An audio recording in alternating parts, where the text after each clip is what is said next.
tiniest. It's been a big few weeks for physics. First, in what is probably the announcement of the year, we managed to see the birth of a black hole in real time.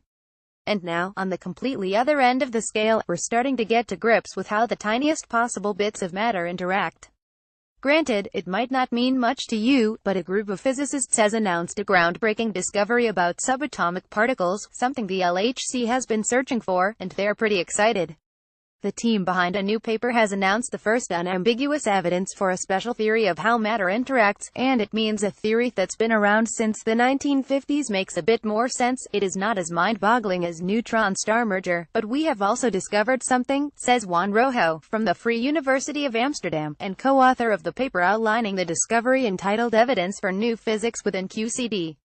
The crazy science of what happens when two neutron stars collide. Quantum chromodynamics QCD is the theory used to explain the strong interaction between quarks and gluons, two of the fundamental particles described by the Standard Model.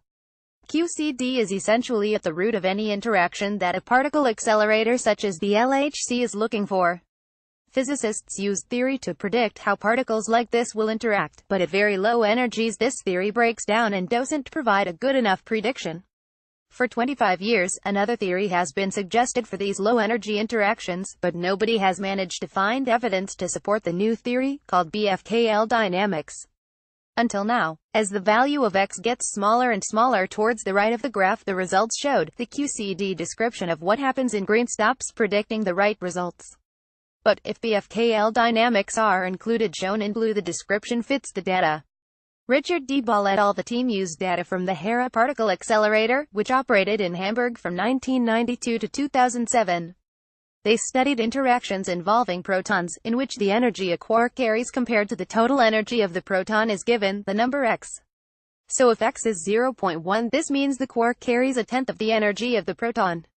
As the value of x gets smaller and smaller, the results showed, the QCD description of what happens stops predicting the right results. But if BFKL dynamics are included, the description fits the data. We have shown another face of QCD, says Rojo.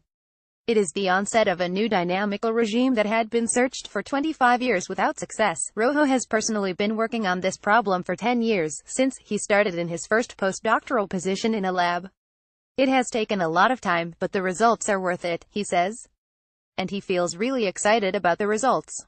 I always insist that new physics can also be discovered within known theories, he says. Sure, it is not a gravitational wave, but it's pretty cool anyway.